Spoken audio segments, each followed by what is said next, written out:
بسم اللہ الرحمن الرحیم۔ شروع کرتا ہوں اللہ کے نام سے جو بے انتہا مہربان نہایت رحم کرنے والے ہیں۔ حامیم تنزیل الکتاب من اللہ العزیز الحکیم۔ ما خلقنا السماوات والأرض وما بينهما إلا بالحق وأجل مسمى والذين كفروا عما أنذروا معرضون قل أرأيتم ما تدعون من دون الله أروني ماذا خلقوا من الأرض أم لهم شرك في السماوات ائتوني بكتاب من قبل هذا أو أثارة من علم إن كنتم صادقين ومن أضل ممن يدعو من دون الله من لا يستجيب له إلى يوم القيامة وهم عن دعائهم غافلون وَإِذَا حُشِرَ النَّاسُ كَانُوا لَهُمْ أَعْدَاءً وَكَانُوا بِعِبَادَتِهِمْ كَافِرِينَ۔ حامیم، اس کتاب کے اتارنے والے اللہ تعالیٰ غالب و حکمت والے کی طرف سے ہے۔ ہم نے آسمان و زمین اور ان دونوں کے درمیان کی تمام چیزوں کو بہترین تدبیر کے ساتھ ہی ایک میعاد معین کے لیے تیار کیا ہے۔ کافر لوگ جس چیز سے ڈرائے جاتے ہیں منہ موڑ لیتے ہیں۔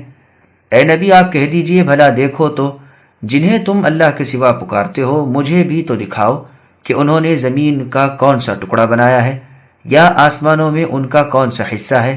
اگر تم سچے ہو تو اس سے پہلے ہی کی کوئی کتاب یا کوئی نقلی علم ہی میرے پاس لاؤ۔ اس سے بڑھ کر گمراہ کون ہوگا جو اللہ کے سوا ایسوں کو پکارتا ہے جو قیامت تک اس کی دعا قبول نہ کر سکیں بلکہ ان کے پکارنے سے محض بے خبر ہوں۔ اور جب لوگوں کا حشر کیا جائے گا تو یہ ان کے دشمن ہو جائیں گے اور ان کی پرستش سے صاف انکار کر جائیں گے۔ سامعین، اب آیتوں کی تفصیل سماعت کیجیے۔ غیر اللہ کی عبادت کا کوئی ثبوت نہیں ہے۔ اللہ تعالیٰ خبر دیتے ہیں کہ اس قرآن کریم کو اللہ نے اپنے بندے اور اپنے سچے رسول محمد صلی اللہ علیہ وسلم پر نازل فرمایا ہے، اور بیان فرماتے ہیں کہ رب تعالیٰ ایسی بڑی عزت والے ہیں جو کبھی زائل نہیں ہوگی، اور ایسی زبردست حکمت والے ہیں جس کا کوئی قول کوئی فعل حکمت سے خالی نہیں۔ پھر ارشاد ہوتا ہے کہ آسمان و زمین وغیرہ تمام چیزیں اللہ نے عبث اور باطل پیدا نہیں کی بلکہ سراسر حق کے ساتھ اور بہترین تدبیر کے ساتھ پیدا کی اور بنائی ہیں، اور ان سب کے لیے وقت مقرر ہے جو نہ گھٹے نہ بڑھے۔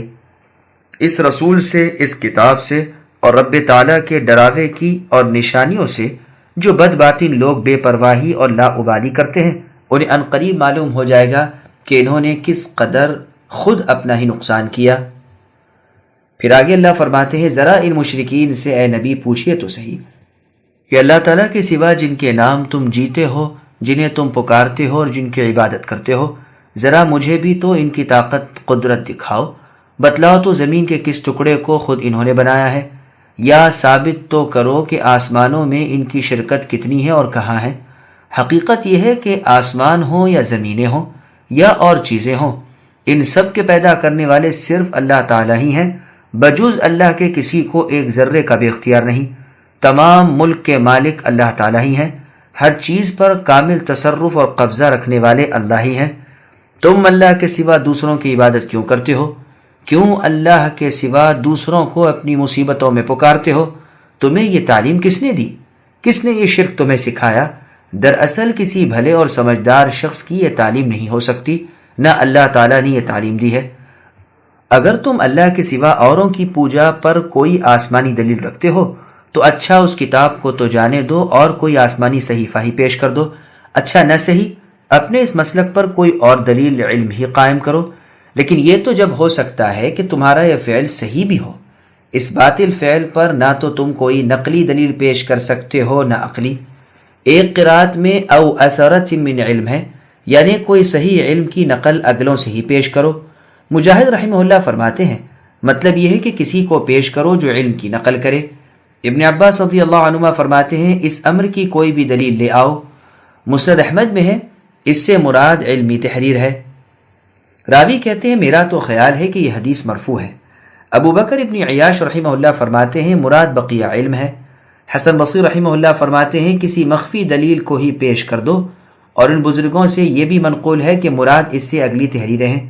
قتادہ رحمہ اللہ فرماتے ہیں کوئی خاص علم اور یہ سب اقوال قریب قریب ہم معنی ہے۔ مراد وہی ہے جو ہم نے شروع میں بیان کر دی۔ امام ابن جریر رحمہ اللہ نے بھی اسی کو اختیار کیا ہے۔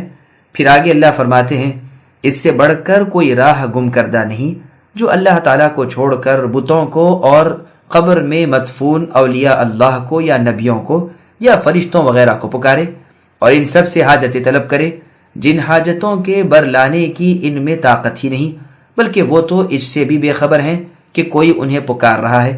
قیامت تک یہ پکارتے رہیں لیکن وہ غافل ہی ہیں، نہ سنتے ہیں نہ دیکھتے ہیں، محض بے خبر ہیں، نہ کسی چیز کو لے دے سکتے ہیں، اس لیے کہ وہ تو پتھر ہیں، جمادات میں سے ہیں، قبروں میں دفن ہیں۔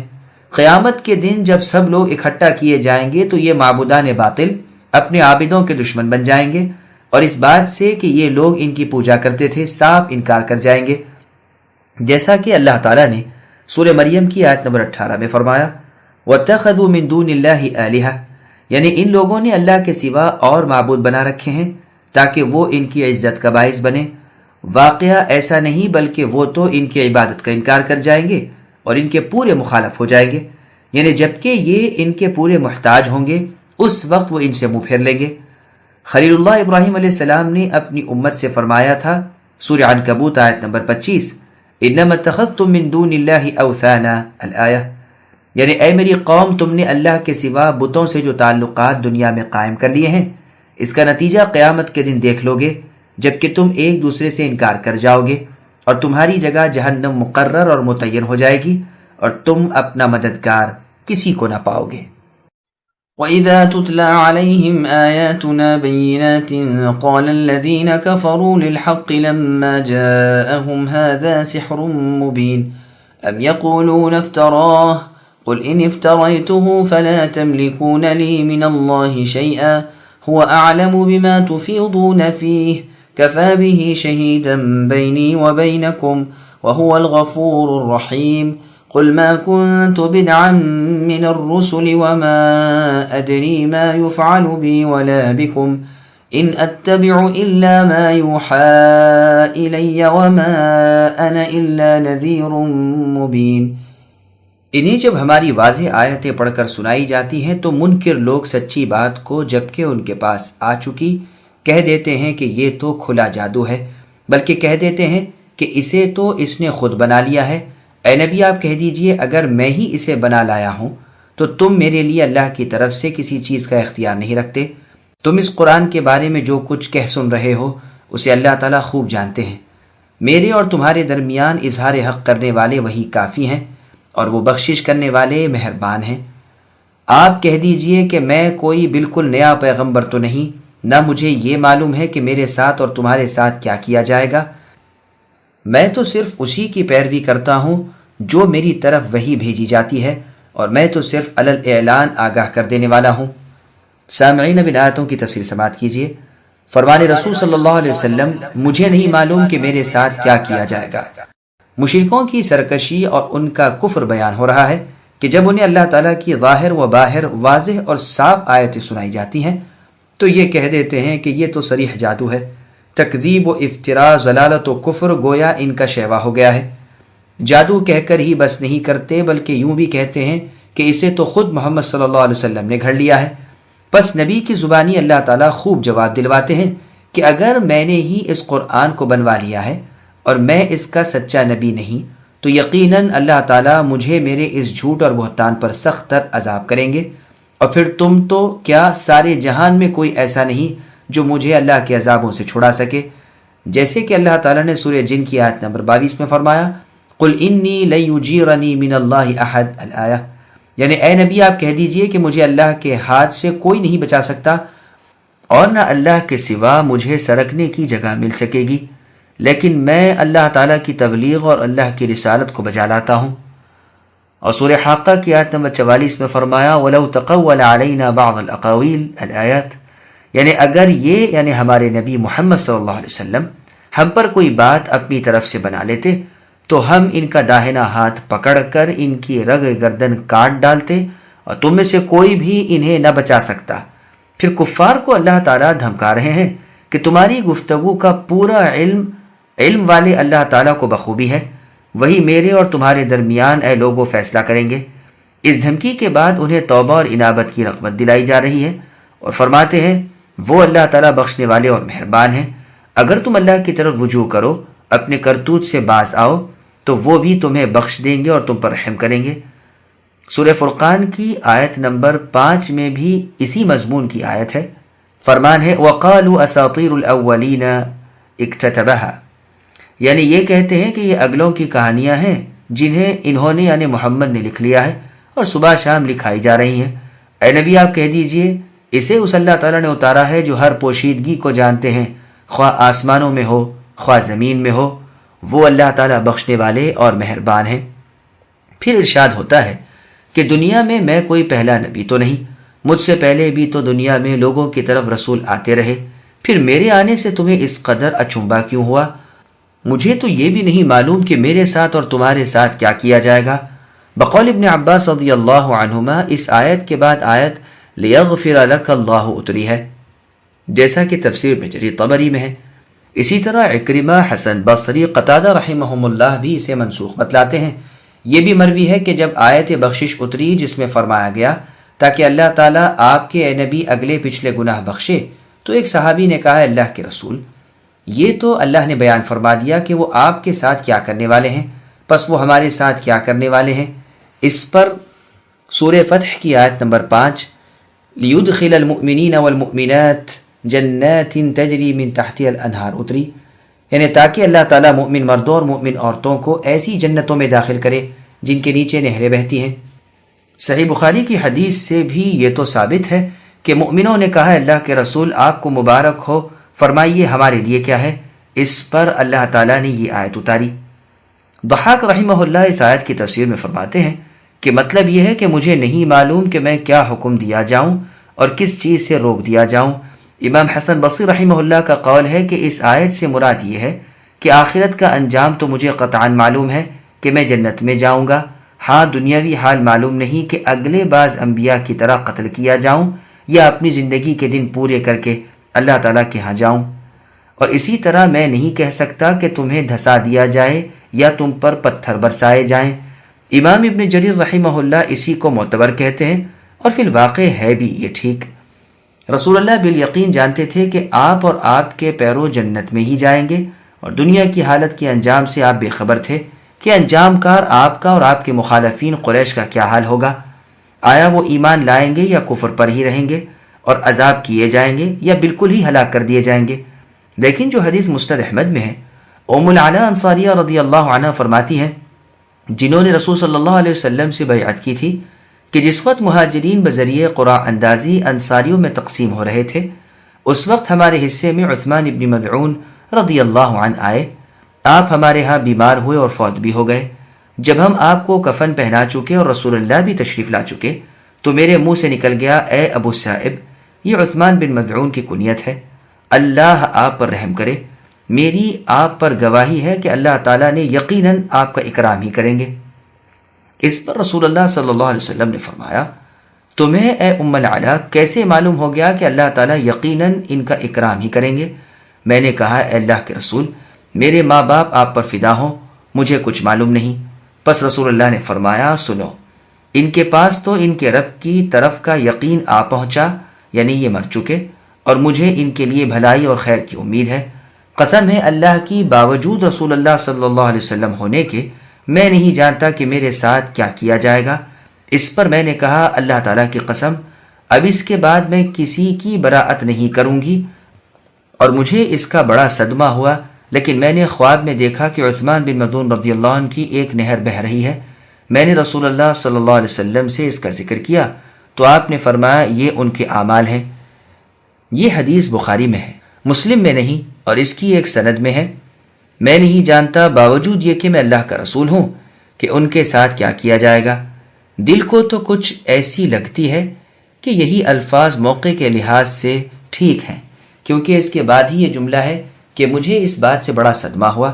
الغرض یہ حدیث اور اسی کی ہم معنی اور حدیثیں دلالت ہیں اس امر پر کہ کسی معین شخص کے جنتی ہونے کا قطعی علم کسی کو نہیں، نہ کسی کو ایسی بات زبان سے کہنی چاہیے بجز ان بزرگوں کے جن کا نام لے کر محمد صلی اللہ علیہ وسلم نے انہیں جنتی کہا ہے، جیسے عشرہ مبشرہ، اور ابن سلام اور عمیسہ اور بلال اور سراقہ اور عبداللہ ابن عمرو بن حرام جو جابر رضی اللہ عنہ کے والد ہیں، اور وہ 70 قاری جو بئر معونہ کی جنگ میں شہید کیے گئے، اور زید ابن حارثہ اور جعفر اور ابن رواحہ اور ان جیسے اور بزرگ صحابہ رضی اللہ عنہم۔ پھر آگے اللہ فرماتے ہیں، اے نبی صلی اللہ علیہ وسلم آپ کہہ دیجئے کہ میں تو صرف اس وحی کا مطیع ہوں جو اللہ تعالیٰ کی جناب سے میری جانب آئے، اور میں تو صرف ڈرانے والا ہوں کہ کھول کھول کر ہر شخص کو آگاہ کر رہا ہوں۔ ہر عقل مند میرے منصب سے باخبر ہے، واللہ اعلم۔ قل أرأيتم إن كان من عند الله وكفرتم به وشهد شاهد من بني إسرائيل على مثله فآمن واستكبرتم إن الله لا يهدي القوم الظالمين وقال الذين كفروا للذين آمنوا لو كان خيرا ما سبقونا إليه وإذ لم يهتدوا به فسيقولون هذا إفك قديم ومن قبله كتاب موسى إماما ورحمة وهذا كتاب مصدق لسانا عربيا لينذر الذين ظلموا وبشرى للمحسنين إن الذين قالوا ربنا الله ثم استقاموا فلا خوف عليهم ولا هم يحزنون أولئك أصحاب الجنة خالدين فيها جزاء بما كانوا يعملون۔ اے نبی آپ کہہ دیجئے اگر یہ قرآن اللہ تعالیٰ ہی کی طرف سے ہو اور تم نے اسے نہ مانا ہو، اور بنی اسرائیل کا ایک گواہ اس کی گواہی بھی دے چکا ہو اور وہ ایمان بھی لا چکا ہو، اور تم نے سرکشی کی ہو، بے شک اللہ تعالیٰ ستمگار گروہ کو راہ نہیں دکھاتے۔ کافروں نے ایمانداروں کی نسبت کہا کہ اگر یہ دین بہتر ہوتا تو یہ لوگ اس کی طرف ہم سے سبقت کرنے نہ پاتے، اور چونکہ انہوں نے اس قرآن سے ہدایت نہیں پائی تو یہ تو کہہ دیں گے کہ قدیمی جھوٹ ہے۔ اور اس سے پہلے موسیٰ علیہ السلام کی کتاب پیشوا اور رحمت تھی، اور یہ کتاب ہے سچا کرنے والی عربی زبان میں، تاکہ ستمگاروں کو ڈرائے اور نیک کاروں کو بشارت ہو۔ بے شک جن لوگوں نے کہا کہ ہمارے پالنے والے تو صرف اللہ ہی ہیں، پھر اس پر جمے رہے تو ان پر نہ تو کوئی خوف ہوگا اور نہ غمگین ہوں گے۔ یہ تو اہل جنت ہیں جو سدا اسی میں رہیں گے ان اعمال کے بدلے جو کیا کرتے تھے۔ سامعین اب ان آیتوں کی تفسیر سماعت کیجیے۔ سرکشی اور تکبر کی مذمت۔ اللہ تعالیٰ اپنے نبی صلی اللہ علیہ وسلم سے فرماتے ہیں کہ ان مشرکین کافرین سے کہہ دیجئے کہ اگر یہ قرآن سچ مچ رب تعالیٰ کی طرف سے ہے اور پھر بھی تم اس کا انکار کر رہے ہو تو بتلاؤ تو تمہارا کیا حال ہوگا۔ وہ اللہ تعالیٰ جس نے مجھے حق کے ساتھ تمہاری طرف یہ پاک کتاب دے کر بھیجا ہے، وہ تمہیں کیسی کچھ سزائیں کریں گے۔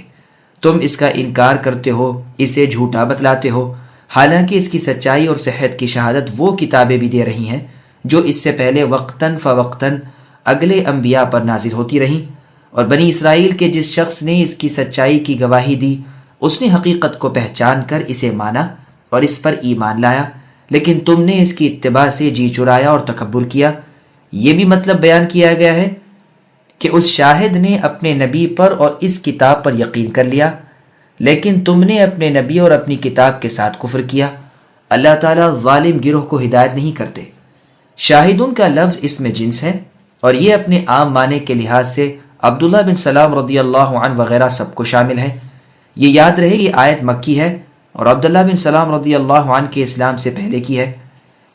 سورہ قصص میں اسی جیسی آیت نمبر 53 ہے جس میں اللہ نے فرمایا ہے وَإِذَا يُتْلَى عَلَيْهِمْ قَالُوا آمَنَّا بِهِ إِنَّهُ الْحَقُّ مِنْ رَبِّنَا إِنَّا كُنَّا مِنْ قَبْلِهِ مُسْلِمِينَ، یعنی جب ان پر تلاوت کی جاتی ہے تو اقرار کرتے ہیں کہ یہ ہمارے رب کی جانب سے سراسر برحق ہے، ہم تو اس سے پہلے ہی مسلمان ہیں۔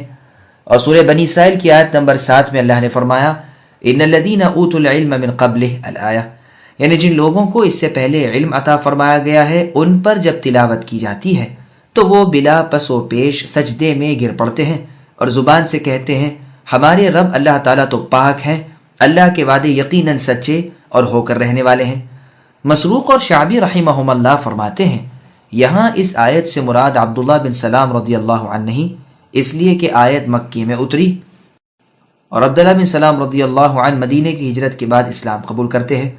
سعد رضی اللہ عنہ فرماتے ہیں کسی شخص کے بارے میں جو زندہ ہو اور زمین پر چل پھر رہا ہو میں نے رسول اللہ صلی اللہ علیہ وسلم کی زبانی اس کا جنتی ہونا نہیں سنا سوائے عبداللہ بن سلام رضی اللہ عنہ کے. انہی کے بارے میں آیت شہید شاہد من بنی اسرائیل نازل ہوئی ہے. یہ روایت صحیح بخاری نے صحیح مسلم اور سنن نسائی کی ہے. تفسیر ابن جریر طبری میں عبداللہ بن عباس رضی اللہ عنہما اور امام مجاہد، ضحاک، نیز قتادہ، اکرمہ، یوسف ابن عبداللہ ابن ہلال ابن بشار، سدی، ثوری، مالک ابن انس اور ابن زید رحمہم اللہ کا قول ہے کہ اس سے مراد عبداللہ بن سلام رضی اللہ عنہ ہے. یہ کفار کہا کرتے ہیں کہ اگر قرآن بہتری کی چیز ہوتی تو تم ہم جیسے شریف انسان جو اللہ کے مقبول بندے ہیں ان پر بھلا یہ نیچے درجے کے لوگ جیسے بلال، عمار، صہیب، خباب اور انہی جیسے اور گرے پڑے لونڈی غلام کیسے سبقت کر جاتے؟ پھر تو اللہ تعالیٰ سب سے پہلے ہمیں ہی نوازتے. حالانکہ یہ قول بالبداہہ باطل ہے. اللہ تعالیٰ نے سورہ انعام کی آیت نمبر 53 میں فرمایا وَكَذَلِكَ فَتَنَّا بَعْضَهُمْ بِبَعْضٍ الآیہ، یعنی ہم نے اسی طرح بعض کو بعض کے ساتھ فتنے میں ڈالا تاکہ کہیں کیا یہی لوگ ہیں کہ ہم سب میں سے انہی پر اللہ تعالیٰ نے اپنا احسان کیا. یعنی انہیں تعجب معلوم ہوتا ہے کہ یہ لوگ کیسے ہدایت پا گئے. اگر یہ چیز بھلی ہوتی تو ہم اس کی طرف لپک کر جاتے.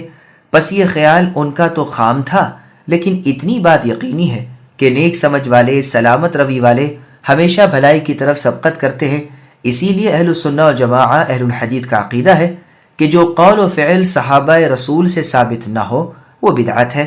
اس لیے کہ اگر اس میں بہتری ہوتی تو وہ پاک جماعت صحابہ کی جو کسی چیز میں پیچھے رہنے والی نہ تھی وہ اسے ترک نہ کرتی. چونکہ اپنی بد نصیبی کے باعث یہ گروہ قرآن پر ایمان نہیں لایا، اس لیے یہ اپنی خجالت دفع کرنے کو قرآن ہی پر نام دھرتا ہے اور کہتا ہے کہ یہ تو پرانے لوگوں کی پرانی غلط باتیں ہیں. یہ کہہ کر وہ کفار و مشرکین قرآن اور قرآن والوں کو طعنہ دیتے ہیں. یہی وہ تکبر ہے جس کی بابت حدیث میں ہے جس کو امام مسلم لائے ہیں. نبی نے فرمایا کہ تکبر نام ہے حق کو ہٹا دینے اور لوگوں کو حقیر سمجھنے کا. پھر اللہ تبارک و تعالیٰ فرماتے ہیں اس سے پہلے موسیٰ علیہ السلام پر نازل شدہ کتاب تورات امام و رحمت تھی، اور یہ کتاب یعنی قرآن مجید اپنے سے پہلے کی تمام کتابوں کو اللہ کی طرف سے اتاری جانے والی اور سچی کتابیں مانتا ہے. یہ قرآن عربی فصیح اور بلیغ زبان میں نہایت واضح کتاب ہے. اس میں کفار کے لیے ڈراوا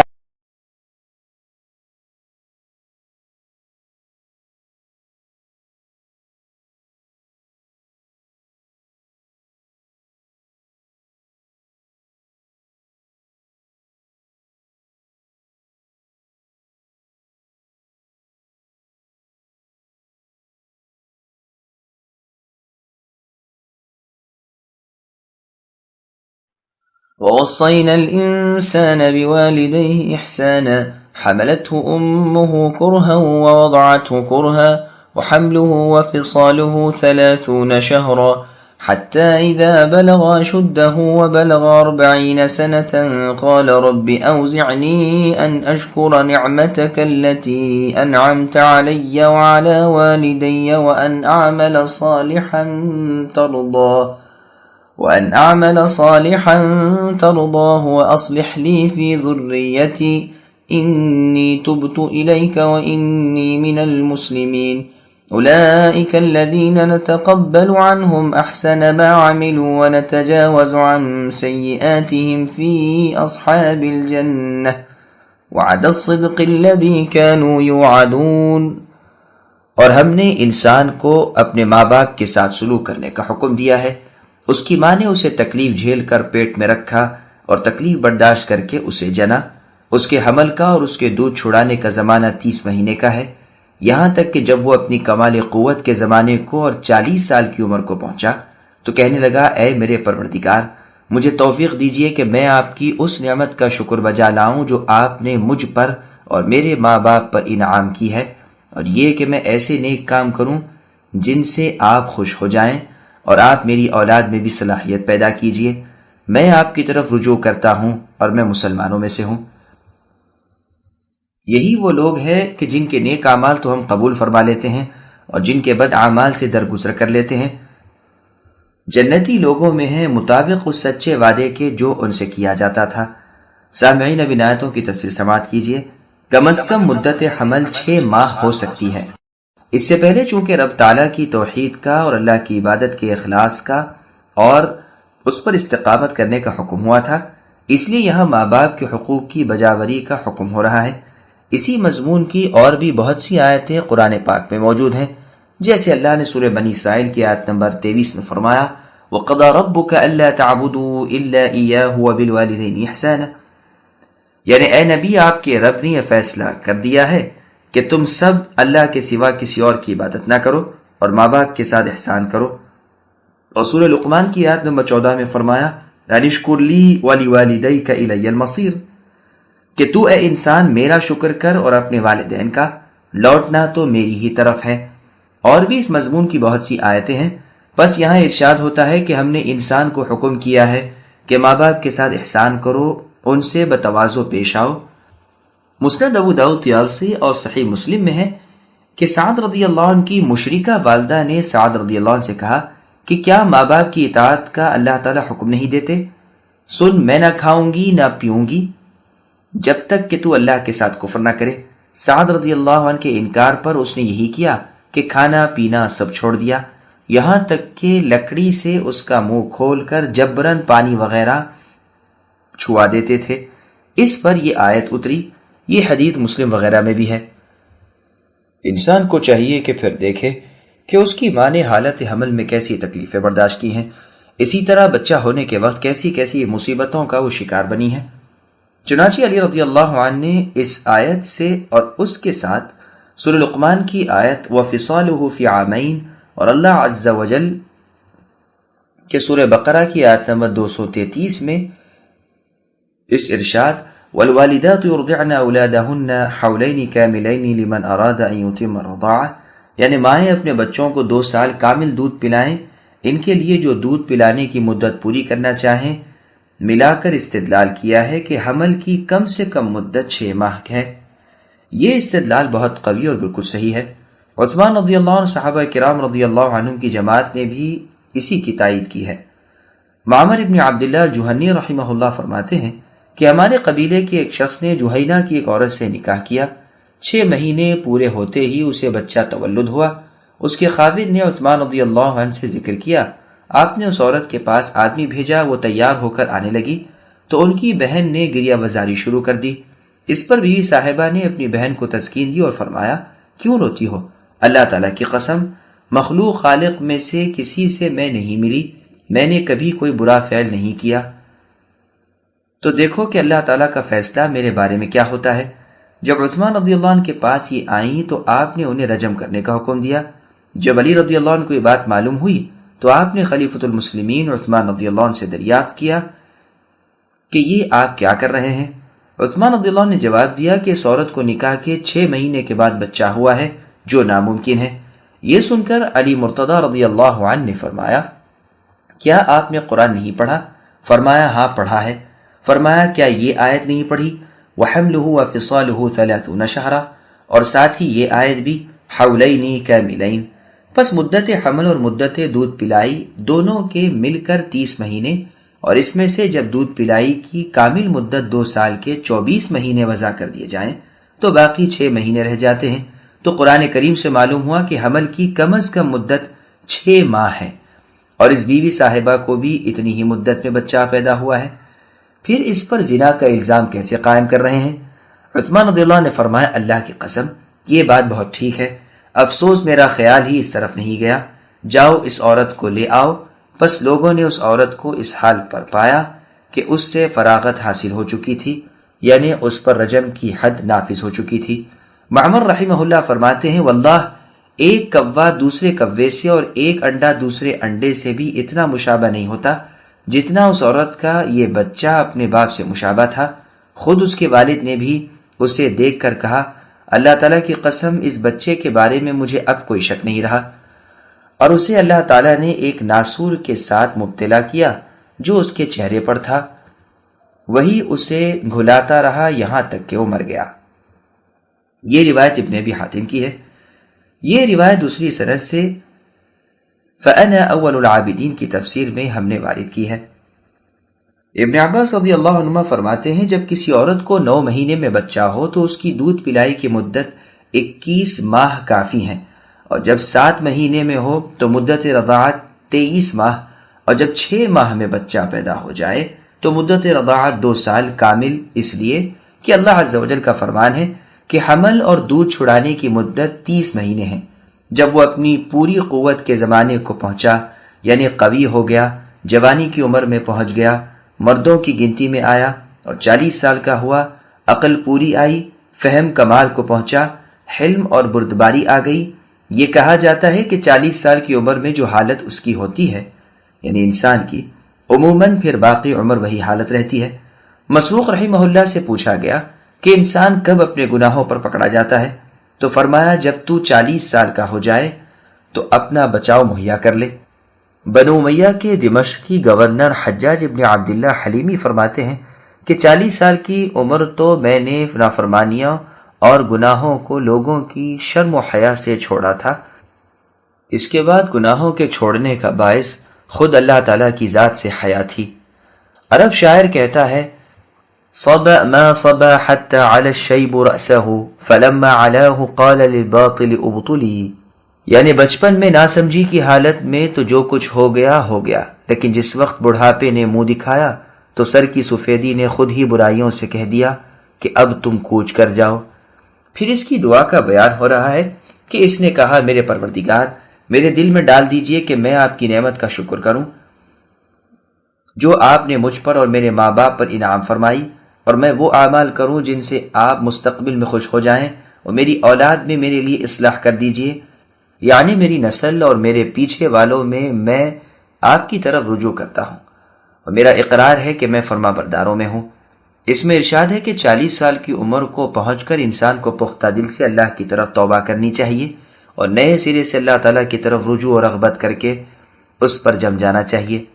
چنانچہ سنن ابی داؤد میں ہے کہ صحابہ کو رسول اللہ صلی اللہ علیہ وسلم التحیات میں پڑھنے کے لیے اس دعا کی تعلیم کیا کرتے تھے، اللہم الف بین قلوبنا، اے اللہ ہمارے دلوں میں الفت ڈال دیجئے، واصلح ذات بیننا، اور ہمارے آپس میں اصلاح کر دیجئے، واہدنا سبل السلام، اور ہمیں سلامتی کی راہ دکھائیے، ونجنا من الظلمات الى النور، اور ہمیں اندھیروں سے بچا کر نور کی طرف نجات دیجئے، وجنبنا الفواحش ما ظهر منها وما بطن، اور ہمیں ہر برائی سے بچا لیجئے خواہ وہ ظاہر ہو خواہ چھپی ہوئی، وبارک لنا فی اسماعنا وابصارنا وقلوبنا وازواجنا وذریاتنا، اور ہمیں ہمارے کانوں میں اور آنکھوں میں اور دلوں میں اور بیوی بچوں میں برکت دیجئے، وتب علینا، اور ہم پر رجوع فرمائیے، انک انت التواب الرحیم، یقیناً آپ رجوع فرمانے والے مہربان ہیں،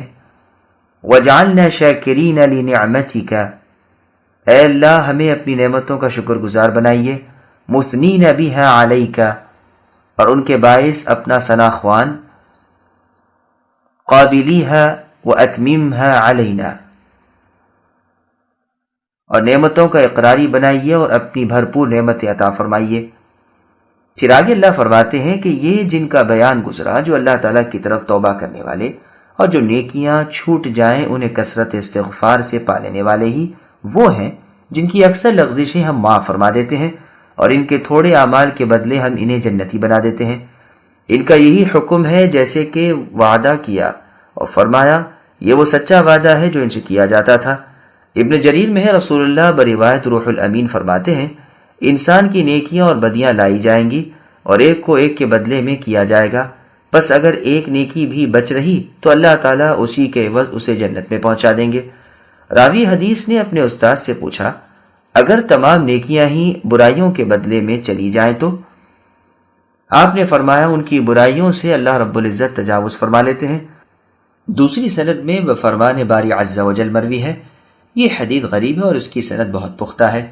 یوسف ابن سعد رحمہ اللہ فرماتے ہیں کہ جب علی رضی اللہ عنہ اہل بصرہ پر غالب آ گئے اس وقت میرے پاس محمد ابن حاطب رحمہ اللہ آئے۔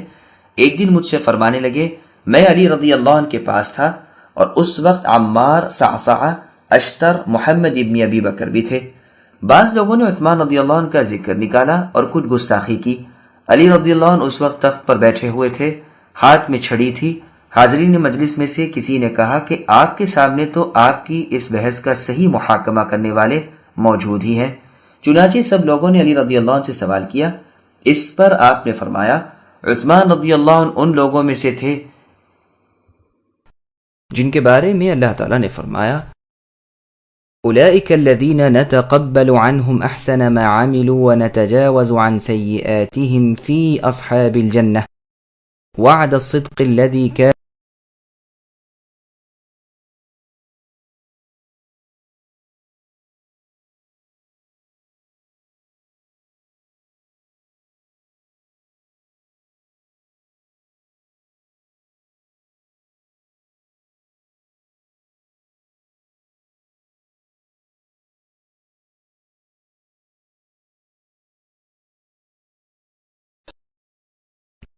والذي قال لوالديه أف لكما أتعدانني أن أخرج وقد خلت القرون من قبلي وهما يستغيثان الله ويلك آمن إن وعد الله حق فيقول ما هذا إلا أساطير الأولين أولئك الذين حق عليهم القول في قد خلت من قبلهم من الجن والإنس إنهم كانوا خاسرين ولكل درجات مما عملوا وليوفيهم أعمالهم وهم لا يظلمون ويوم يعرض الذين كفروا على النار اذهبتم طيباتكم في حياتكم الدنيا واستمتعتم بها فاليوم تجزون عذاب الهون بما كنتم تستكبرون في الأرض بغير الحق وبما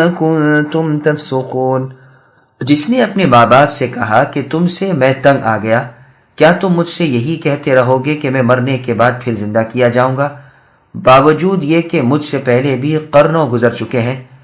وہ دونوں جناب باری تعالیٰ میں فریاد کرتے ہیں اور کہتے ہیں، تجھے اے ہمارے بچے خرابی ہو، تو ایماندار بن جا، بے شک اللہ کا وعدہ حق ہے۔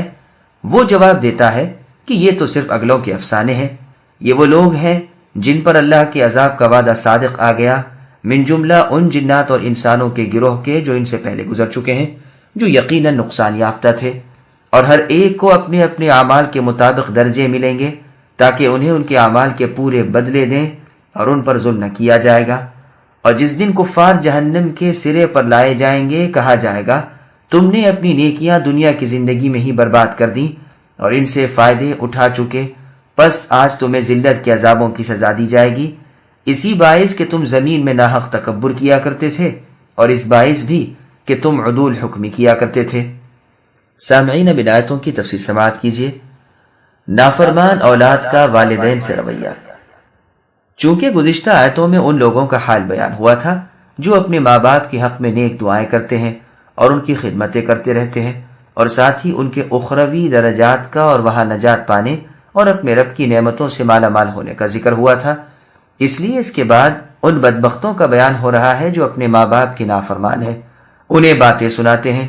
بعض لوگ کہتے ہیں کہ یہ آیت ابو بکر رضی اللہ عنہ کے صاحبزادے عبد الرحمن رضی اللہ عنہ کے حق میں نازل ہوئی ہے، جیسے کہ عوفی بروایت ابن عباس رضی اللہ عنہما بیان کرتے ہیں، جس کی صحت میں بھی کلام ہے اور جو قول نہایت کمزور ہے، اس لیے کہ عبد الرحمن بن ابی بکر رضی اللہ عنہ تو مسلمان ہو گئے تھے اور بہت اچھے اسلام والوں میں سے تھے، بلکہ اپنے زمانے کے بہترین لوگوں میں سے تھے۔ بعض مفسرین کا بھی یہ قول ہے کہ لیکن ٹھیک یہی ہے کہ یہ آیت عام ہے۔ ابن ابی حاتم میں ہے کہ مروان نے اپنے خطبے میں کہا کہ اللہ تعالیٰ نے امیر المؤمنین کو یزید کے بارے میں ایک اچھی رائے سجھائی ہے، اگر وہ انہیں اپنے بعد بطور خلیفہ کے نامزد کر جائیں تو ابو بکر اور عمر رضی اللہ عنہما نے بھی تو اپنے بعد خلیفہ مقرر کیا ہی ہے۔ اس پر عبد الرحمن بن ابی بکر رضی اللہ عنہ بول اٹھے کہ کیا ہرقل کے دستور پر اور نصرانیوں کے قانون پر عمل کرنا چاہتے ہو؟ قسم ہے اللہ تعالیٰ کی، نہ تو خلیفہ اول ابو بکر رضی اللہ عنہ نے اپنی اولاد میں سے کسی کو خلافت کے لیے منتخب کیا، نہ اپنے کنبے قبیلے والوں میں سے کسی کو نامزد کیا، اور معاویہ رضی اللہ عنہ نے جو اسے کیا وہ صرف بیٹے کی عزت افزائی اور اپنے بچوں پر رحم کھا کر۔ یہ سن کر مروان کہنے لگا، کیا تو وہی نہیں جس نے اپنے والدین کو اف کہا تھا؟ تو عبد الرحمن رضی اللہ عنہ نے فرمایا، کیا تو ایک ملعون شخص کی اولاد میں سے نہیں؟ تیرے باپ پر رسول اللہ نے لعنت کی تھی۔ صدیقہ رضی اللہ عنہ نے یہ سن کر مروان سے کہا، تو نے عبد الرحمن رضی اللہ عنہ سے جو کہا وہ بالکل جھوٹ ہے، وہ آیت ان کے بارے میں نہیں بلکہ وہ فلاں بن فلاں کے بارے میں نازل ہوئی ہے۔ پھر مروان جلدی ہی ممبر سے اتر کر آپ کے حجرے کے دروازے پر آیا اور کچھ باتیں کر کے لوٹ گیا۔ یہ حدیث ضعیف ہے۔ بخاری میں یہ حدیث دوسری سند سے اور الفاظ کے ساتھ ہے۔ اس میں یہ بھی ہے کہ معاویہ بن ابی سفیان رضی اللہ عنہما کی طرف سے مروان حجاز کا امیر بنایا گیا تھا۔ اس میں یہ بھی ہے کہ مروان نے عبد الرحمن بن ابی بکر رضی اللہ عنہما کو گرفتار کر لینے کا حکم اپنے سپاہیوں کو دیا، لیکن یہ دوڑ کر اپنی ہمشیرہ صاحبہ ام المؤمنین عائشہ رضی اللہ عنہا کے حجرے میں چلے گئے۔ اس وجہ سے انہیں کوئی پکڑ نہ سکا۔ اور اس میں یہ بھی ہے کہ صدیقہ کبریٰ رضی اللہ عنہا نے پردے میں سے ہی فرمایا کہ ہمارے یعنی آل ابی بکر کے بارے میں بجز میری پاک دامنی کی آیتوں کے اور کوئی آیت نہیں اتری۔ یہ بیٹا اپنے ماں باپ کی بے ادبی کرتا ہے، وہاں رب تعالیٰ کی بے ادبی سے بھی نہیں چوکتا۔ مرنے کے بعد کی زندگی کو جھٹلاتا ہے اور اپنے ماں باپ سے کہتا ہے کہ تم مجھے اس زندگی سے کیا ڈراتے ہو؟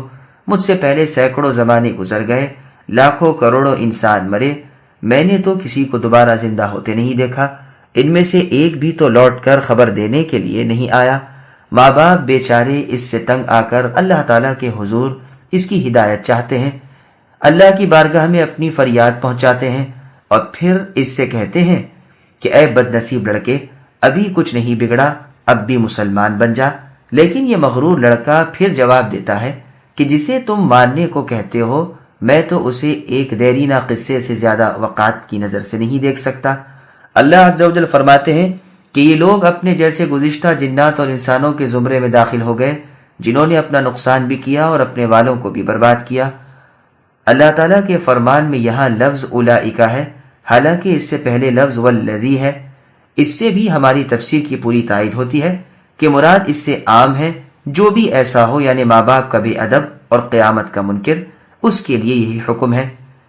چنانچہ حسن بصری اور قتادہ رحمہم اللہ بھی یہی فرماتے ہیں کہ اس سے مراد کافر فاجر ماں باپ کا نافرمان اور مر کر جی اٹھنے کا منکر لڑکا مراد ہے۔ پھر آگے اللہ فرماتے ہیں ہر ایک کے لیے اس کی برائی کے مطابق سزا ہے، رب تعالیٰ ایک ذرے کے برابر بلکہ اس سے بھی کم کسی پر ظلم نہیں کرتے۔ عبد الرحمن فرماتے ہیں جہنم کے درجے نیچے ہیں اور جنت کے درجے اونچے ہیں۔ امام ابو جعفر رحمہ اللہ فرماتے ہیں کہ بعض لوگ ایسے بھی ہیں جو دنیا میں کی ہوئی اپنی نیکیاں قیامت کے دن گم پائیں گے اور ان سے یہی کہا جائے گا۔ پھر فرماتے ہیں آج انہیں ذلت کے عذابوں کی سزا دی جائے گی، ان کے تکبر اور ان کے فسق کی وجہ سے جیسا عمل تھا ویسا ہی بدلہ ملا۔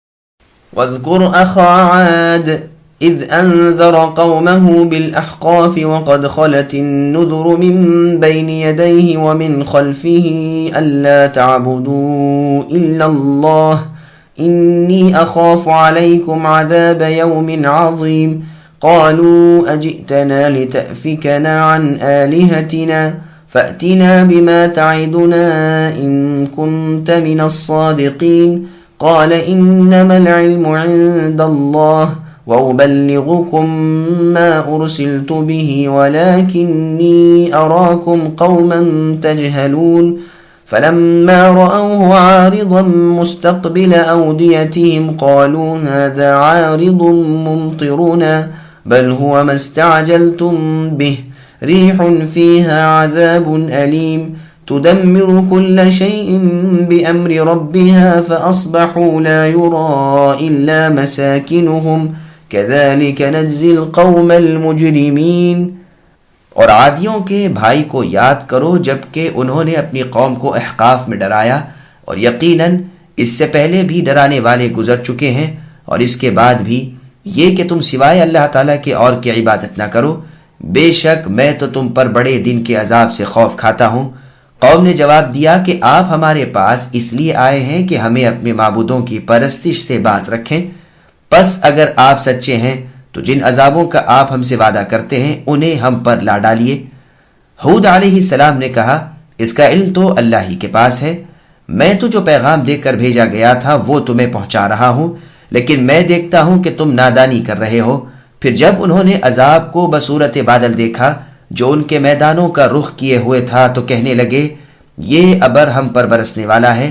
نہیں، بلکہ دراصل یہ ابر وہ چیز ہے جس کی تم جلدی کر رہے تھے، ہوا ہے جس میں دردناک عذاب ہے، جو اپنے رب کے علم سے ہر چیز کو ہلاک کر رہی تھی۔ پس وہ ایسے ہو گئے کہ بجز ان کے مکانات کے اور کچھ دکھائی نہ دیتا تھا۔ گنہگاروں کے گروہ کو ہم یوں ہی سزا دیتے ہیں۔ سامعین، اب ان آیتوں کی تفسیر سماعت کیجیے۔ احقاف کا معنی و مطلب۔ رسول اللہ صلی اللہ علیہ وسلم کی تسلی کے لیے اللہ تبارک و تعالی فرماتے ہیں کہ اگر آپ کی قوم آپ کو جھٹلائے تو آپ اگلے انبیاء کے واقعات یاد کر لیجئے کہ ان کی قوم نے بھی ان کی تکذیب کی۔ عادیوں کے بھائی سے مراد ہود علیہ السلام پیغمبر ہیں۔ انہیں اللہ تبارک و تعالی نے عاد اولا کی طرف بھیجا تھا جو احقاف میں رہتے تھے۔ احقاف جمع ہے حقف کی، اور حقف کہتے ہیں ریت کے پہاڑ کو۔ مطلق پہاڑ، غار اور حضرموت کی وادی جس کا نام برہوت ہے، جہاں کفار کی روحیں ڈالی جاتی ہیں، یہ مطلب بھی احقاف کا بیان کیا گیا ہے۔ قتادہ رحمہ اللہ کا قول ہے کہ یمن میں سمندر کے کنارے ریت کے ٹیلوں میں ایک جگہ تھی جس کا نام شہر تھا، یہاں یہ لوگ آباد تھے۔ امام ابن ماجہ رحمہ اللہ نے باب باندھا ہے کہ جب دعا مانگے تو اپنے نفس سے شروع کرے۔ اس میں ایک حدیث لائے ہیں کہ رسول اللہ صلی اللہ علیہ وسلم نے فرمایا، اللہ تعالی ہم پر اور عادیوں کے بھائی پر رحم کرے، یعنی ہود علیہ السلام پر۔ پھر آگے اللہ فرماتے ہیں کہ اللہ عز و جل نے ان کے ارد گرد کے شہروں میں بھی اپنے رسول مبعوث فرمائے تھے، جیسے اللہ تعالیٰ نے سورہ بقرہ کی آیت نمبر 66 میں فرمایا، فَجَعَلْنَاهَا نَكَالًا لِمَا بَيْنَ يَدَيْهَا وَمَا خَلْفَهَا، اور جیسے اللہ عز و جل کا سورہ حامیم سجدہ کی آیت نمبر 13 میں فرمایا ہے، فَإِنْ أَعْرَضُوا فَقُلْ أَنذَرْتُكُمْ صَاعِقَةً۔ پھر آگے اللہ تعالیٰ فرماتے ہیں کہ ہود علیہ السلام نے اپنی قوم سے فرمایا کہ تم موحد بن جاؤ، ورنہ تمہیں اس بڑے بھاری دن میں عذاب ہوگا جس پر قوم نے کہا، کیا تو ہمیں ہمارے معبودوں سے روک رہا ہے؟ جا، جس عذاب سے تو ہمیں ڈرا رہا ہے وہ لے آ۔ یہ تو اپنے ذہن میں اسے محال جانتے تھے، تو جرأت کر کے جلد طلب کیا، جیسے کہ سورہ شورا کی آیت نمبر 18 میں اللہ نے ارشاد فرمایا، یستعجل بها الذین لا یؤمنون بها، یعنی ایمان نہ لانے والے ہمارے عذابوں کے جلد آنے کی خواہش کرتے ہیں۔ اس کے جواب میں ان کے پیغمبر ہود علیہ السلام نے کہا کہ اللہ ہی کو بہتر علم ہے کہ اگر وہ تمہیں اسی لائق جانیں گے تو تم پر عذاب بھیج دیں گے۔ میرا منصب تو صرف اتنا ہی ہے کہ میں اپنے رب کی رسالت تمہیں پہنچا دوں، لیکن میں جانتا ہوں کہ تم بالکل بے عقل اور بے وقوف لوگ ہو۔ اب عذاب ربانی آ گیا۔ انہوں نے دیکھا کہ ایک کالا ابر ان کی طرف بڑھتا چلا آ رہا ہے۔ چونکہ خشک سالی تھی، گرمی سخت تھی، یہ خوشیاں منانے لگے کہ اچھا ہوا ابر چڑھا ہے اور اسی طرف رخ ہے، اب بارش برسے گی۔ دراصل ابر کی صورت میں یہ وہ قہر الہی تھا جس کے آنے کی وہ جلدی مچا رہے تھے۔ اس میں وہ عذاب تھا جسے ہود علیہ السلام سے یہ طلب کر رہے تھے۔ وہ عذاب ان کی بستیوں کی تمام ان چیزوں کو جن کی بربادی ہونے والی تھی تہس نہس کرتا ہوا آیا، اور اسی کا اسے حکم الہی تھا، جیسے اللہ تعالیٰ نے سورہ ذاریات کی آیت نمبر 42 میں فرمایا، مَا تَذَرُ مِن شَيْءٍ أَتَتْ عَلَيْهِ إِلَّا جَعَلَتْهُ كَالرَّمِيمِ، یعنی جس چیز پر وہ گزر جاتی تھی اسے چورا چورا کر دیتی تھی، پس سب کے سب ہلاک و تباہ ہو گئے، ایک بھی نہ بچ سکا۔ پھر آگے اللہ فرماتے ہیں، ہم اسی طرح ان کا فیصلہ کرتے ہیں جو ہمارے رسولوں کو جھٹلائیں اور ہمارے احکام کی خلاف ورزی کریں۔ ایک بہت ہی غریب حدیث میں ان کا جو قصہ آیا ہے وہ بھی سن لیجئے۔ حارث بکری رحمہ اللہ کہتے ہیں، میں علاء ابن حضرمی رضی اللہ عنہ کی شکایت دے کر رسول اللہ کی خدمت میں جا رہا تھا۔ ربضہ نامی علاقے میں مجھے بنو تمیم کی ایک بڑھیا ملی جس کے پاس سواری وغیرہ نہ تھی۔ مجھ سے کہنے لگی، اے اللہ کے بندے، میرا ایک کام اللہ کے پیغمبر سے ہے، کیا تو مجھے رسول اللہ تک پہنچا دے گا؟ میں نے اقرار کیا اور انہیں اپنی سواری پر بٹھا لیا اور مدینہ منورہ پہنچا۔ میں نے دیکھا کہ مسجد نبوی لوگوں سے کھچا کھچ بھری ہوئی ہے، سیاہ رنگ کا جھنڈا لہرا رہا ہے، اور بلال رضی اللہ عنہ تلوار لٹکائے رسول اللہ کے سامنے کھڑے ہیں۔ میں نے دریافت کیا کہ کیا بات ہے؟ تو لوگوں نے مجھ سے کہا رسول اللہ عمرو بن العاص رضی اللہ عنہ کو کسی طرف بھیجنا چاہتے ہیں۔ میں ایک طرف بیٹھ گیا۔ جب رسول اللہ اپنی منزل یا اپنے خیمے میں تشریف لے گئے تو میں بھی گیا، اجازت طلب کی اور اجازت ملنے پر رسول اللہ کی خدمت میں باریاب ہوا۔ سلام کی تو رسول اللہ نے مجھ سے دریافت فرمایا کہ کیا تمہارے اور بنو تمیم کے درمیان کچھ رنجش تھی؟ میں نے کہا ہاں، اور ہم ان پر غالب رہے تھے، اور اب میرے اس سفر میں بنو تمیم کی ایک نادار بڑھیا راستے میں مجھے ملی اور یہ خواہش ظاہر کی کہ میں اسے اپنے ساتھ آپ کی خدمت میں پہنچاؤں۔ چنانچہ میں اسے اپنے ساتھ لایا ہوں اور وہ دروازے پر منتظر ہے۔ رسول اللہ نے فرمایا اسے بھی اندر بلا لو۔ چنانچہ وہ آ گئی۔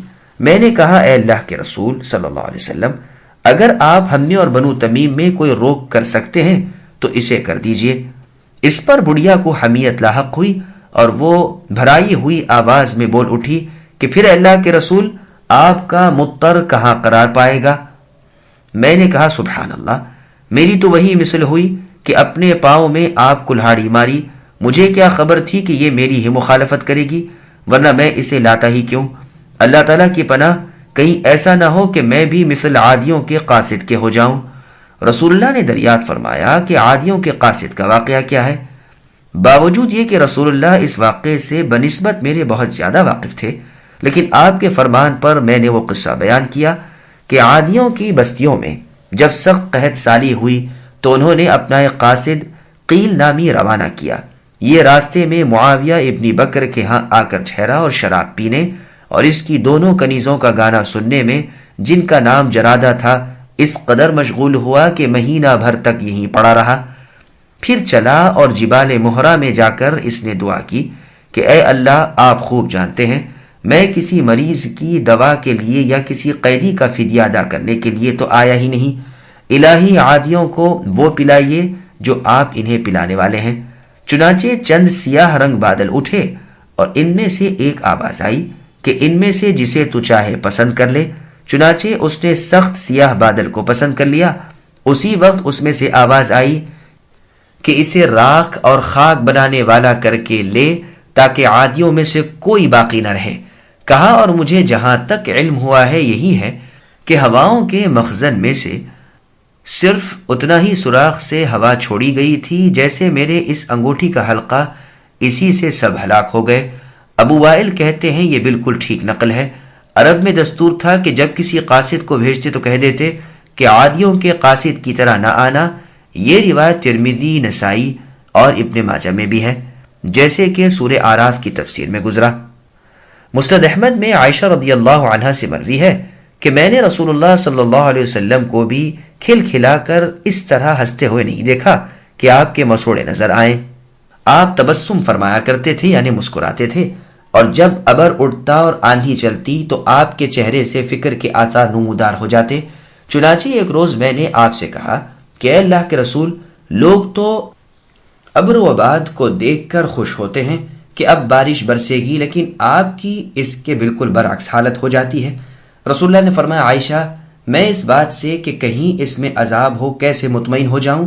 ایک قوم ہوا ہی سے ہلاک کی گئی۔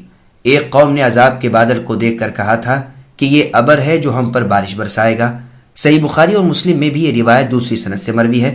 مسند احمد میں ہے رسول اللہ صلی اللہ علیہ وسلم جب کبھی آسمان کے کنارے سے ابر اٹھتا ہوا دیکھتے تو اپنے تمام کام چھوڑ دیتے، اگرچہ نماز میں ہو، اور یہ دعا پڑھتے، اللہم انی اعوذ بک من شر ما فیہ، کہ اے اللہ، میں آپ سے اس برائی سے پناہ چاہتا ہوں جو اس میں ہے۔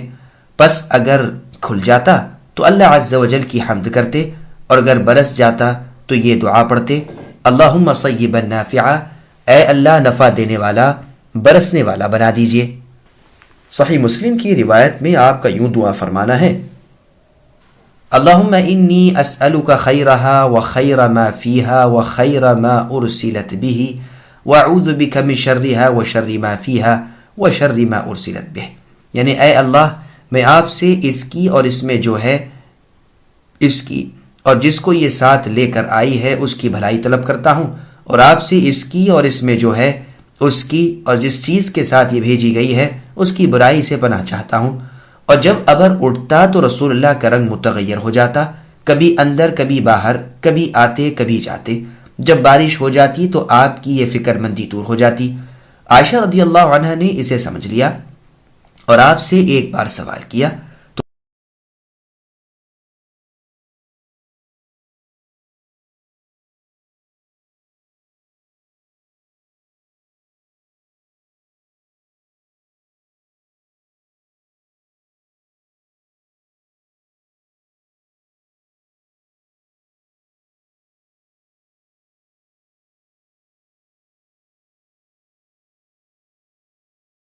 وَلَقَدْ مَكَّنَّاهُمْ فِي مَاءٍ مَكَّنَّاكُمْ فِيهِ وَجَعَلْنَا لَهُمْ سَمْعًا وَأَبْصَارًا وَأَفْئِدَةً فَمَا أَغْنَى عَنْهُمْ سَمْعُهُمْ وَلَا أَبْصَارُهُمْ وَلَا أَفْئِدَتُهُمْ مِنْ شَيْءٍ إِذْ كَانُوا يَجْحَدُونَ بِآيَاتِ اللَّهِ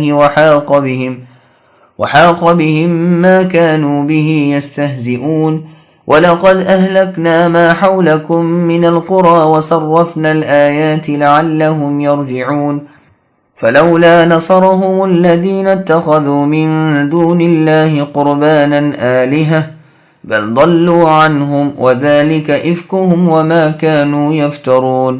اور بالیقین ہم نے قوم عاد کو وہ مقدور دیے تھے جو تمہیں تو دیے بھی نہیں، اور ہم نے انہیں کان، آنکھیں اور دل بھی دے رکھے تھے، لیکن ان کے کانوں اور دلوں نے انہیں کچھ بھی تو نفع نہ پہنچایا، جبکہ وہ اللہ تعالیٰ کی آیتوں کا انکار کرنے لگے، اور جس چیز کا وہ مذاق اڑایا کرتے تھے وہی ان پر الٹ پڑی۔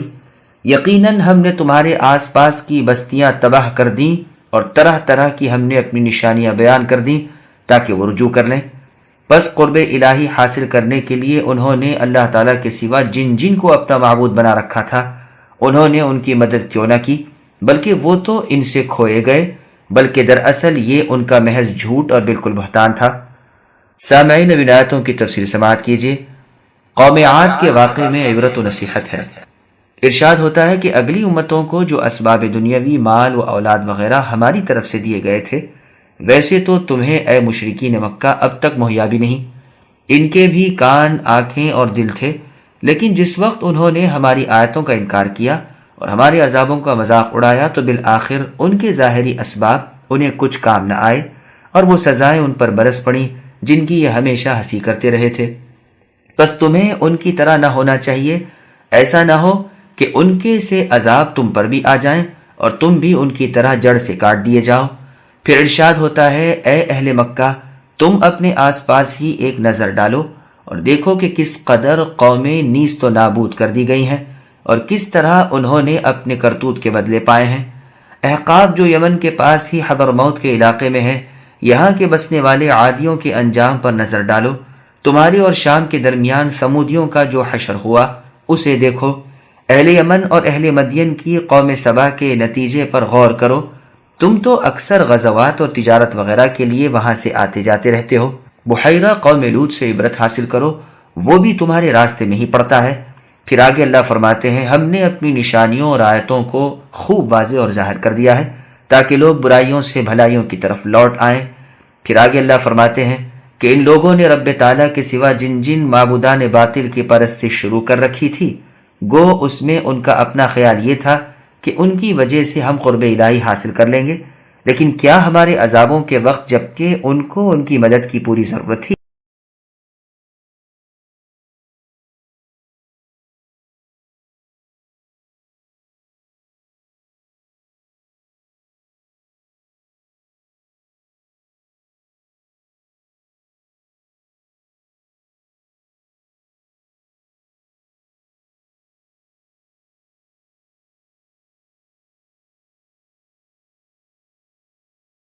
وَإِذْ صَرَفْنَا إِلَيْكَ نَفَرًا مِنَ الْجِنِّ يَسْتَمِعُونَ الْقُرْآنَ فَلَمَّا حَضَرُوهُ قَالُوا أَنصِتُوا فَلَمَّا قُضِيَ وَلَّوْا إِلَى قَوْمِهِمْ مُنذِرِينَ قَالُوا يَا قَوْمَنَا إِنَّا سَمِعْنَا كِتَابًا أُنزِلَ مِن بَعْدِ مُوسَى مُصَدِّقًا لِمَا بَيْنَ يَدَيْهِ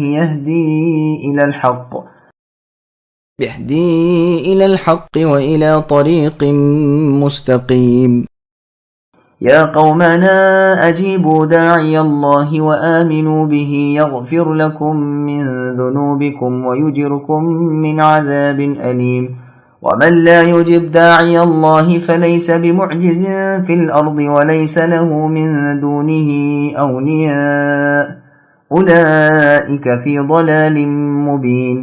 اور یاد کرو جب کہ ہم نے جنوں کی ایک جماعت کو اے نبی آپ کی طرف متوجہ کیا، وہ قرآن سن رہے تھے، پس جب نبی کے پاس پہنچ گئے تو ایک دوسرے سے کہنے لگے خاموش ہو جاؤ، پھر جب ختم ہو گیا تو اپنی قوم کو آگاہ کرنے کے لیے واپس لوٹ گئے، کہنے لگے اے ہماری قوم، ہم نے یقیناً وہ کتاب سنی ہے جو موسیٰ علیہ السلام کے بعد نازل کی گئی ہے، جو اپنے سے پہلی کتابوں کی تصدیق کرنے والی ہے، جو سچے دین کی اور راہ راست کی رہبری کرتی ہے۔ اے ہماری قوم، اللہ کے بلانے والے کا کہا مانو، اس پر ایمان لاؤ تو اللہ تعالیٰ تمہارے کچھ گناہ بخش دیں گے اور تمہیں المناک عذاب سے پناہ دیں گے، اور جو شخص اللہ کے بلانے والے کا کہا نہ مانے گا بس وہ زمین میں کہیں بھاگ کر اللہ تعالیٰ کو تھکا نہیں سکتا، اور نہ اللہ تعالیٰ کے سوا اور کوئی اس کے مددگار ہوں گے، یہ لوگ کھلی گمراہی میں ہیں۔ سامعین، اب آیاتوں کی تفسیر سماعت کیجیے۔ جنات کی حقیقت اور قرآن سننا، نیز رسول اللہ صلی اللہ علیہ وسلم جنات کے بھی نبی ہیں۔ ابن عباس رضی اللہ عنہما کی روایت میں ہے کہ یہ جنات نصیبین کے تھے، تعداد میں 7 تھے۔ کتاب دلائل النبوہ میں یہ روایت ابن عباس رضی اللہ عنہما سے مروی ہے کہ نہ تو رسول اللہ صلی اللہ علیہ وسلم نے جنات کو سنانے کی غرض سے قرآن پڑھا تھا، نہ آپ نے انہیں دیکھا، آپ تو اپنے صحابہ رضی اللہ عنہم کے ساتھ عکاظ کے بازار میں جا رہے تھے۔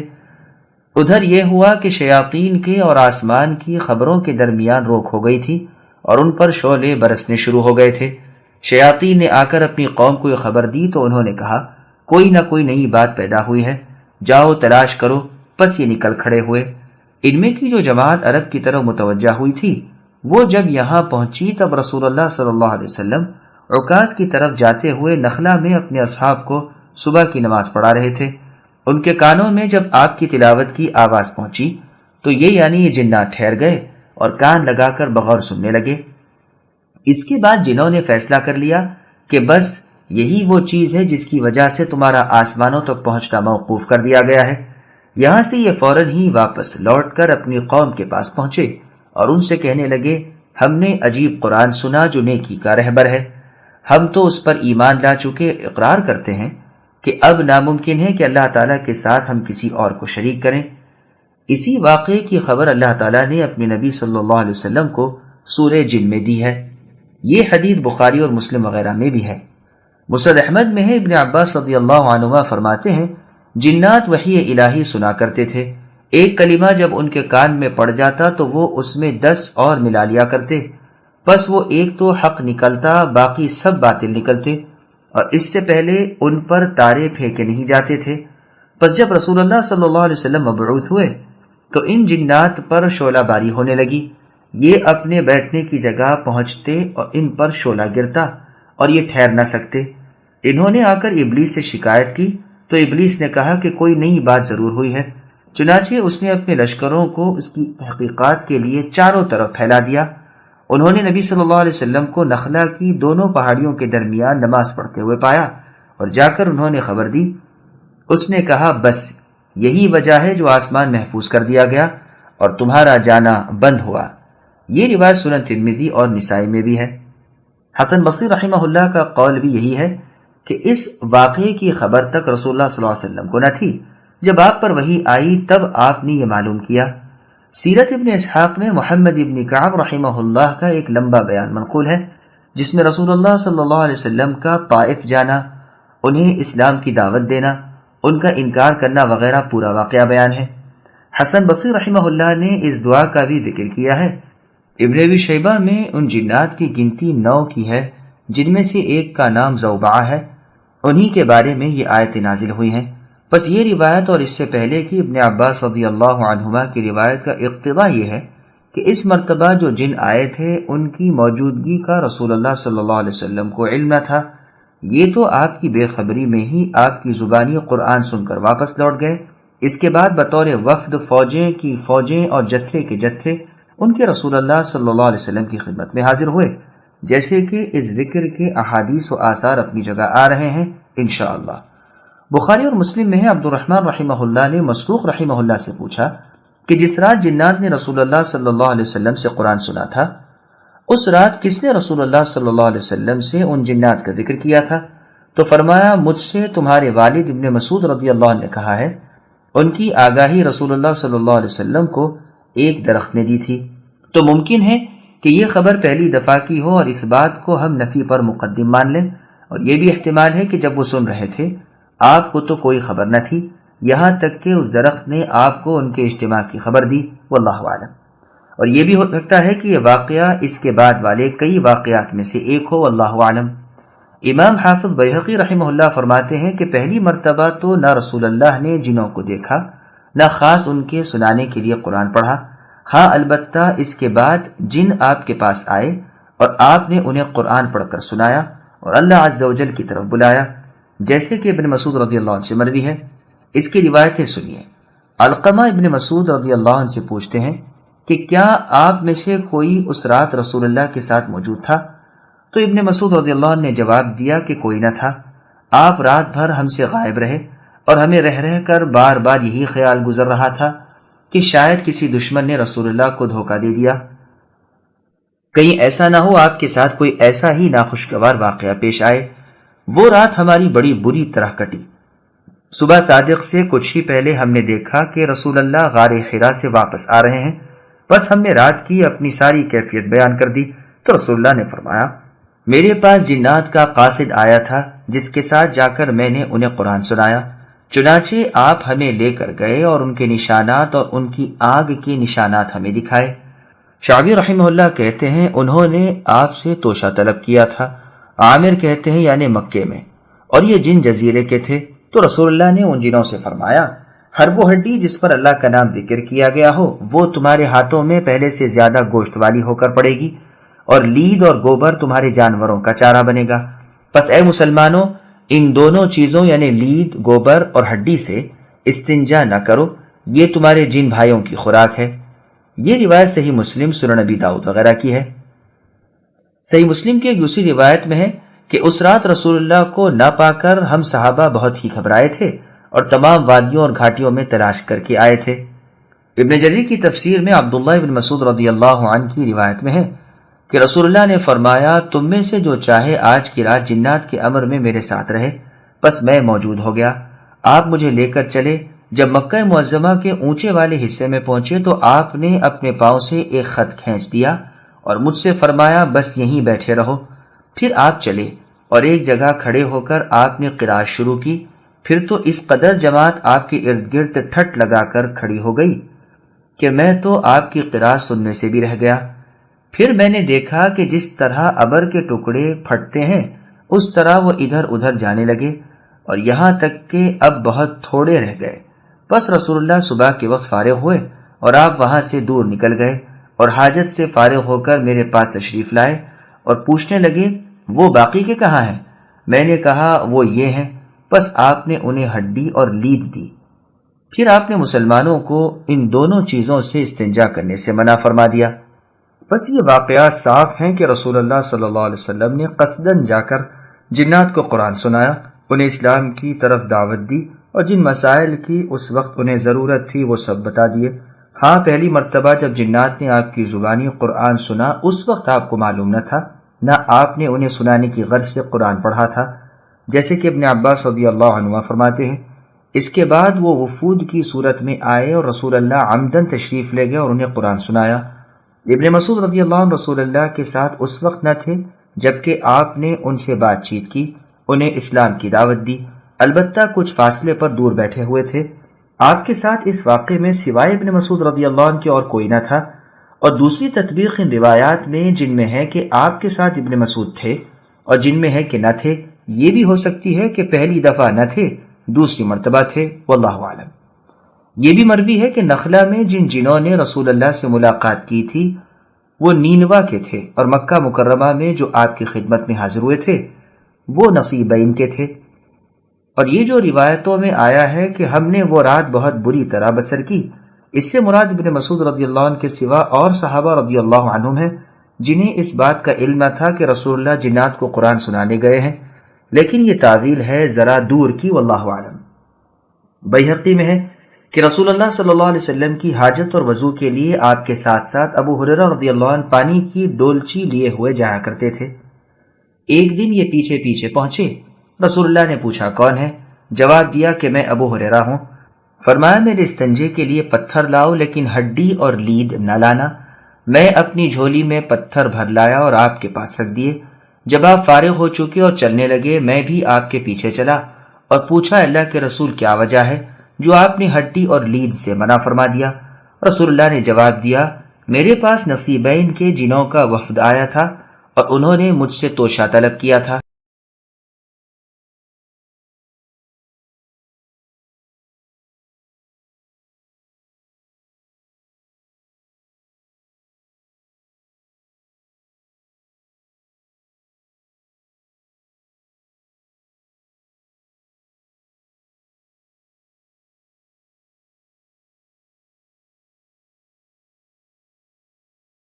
اب ہم ان احادیث کا بیان کرتے ہیں جو دلالت کرتی ہیں کہ جنات رسول اللہ کے پاس کئی دفعہ حاضر ہوئے۔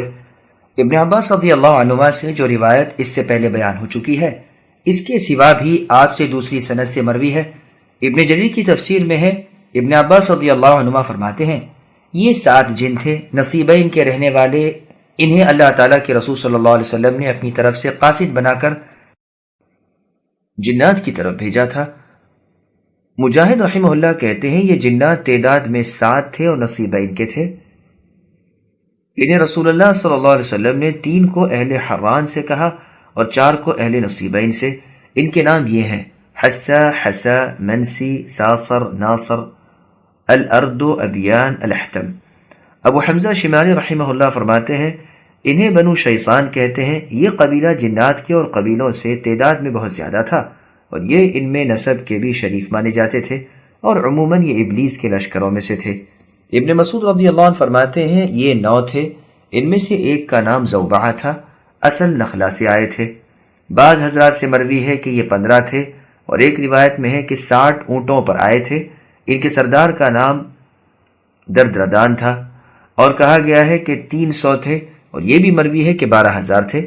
ان سب روایتوں میں تطبیق یہ ہے کہ چونکہ وفود کئی ایک آئے تھے، ممکن ہے کہ کسی میں 6، 7، 9 ہی ہو، کسی میں زیادہ، کسی میں کم، اس سے بھی زیادہ۔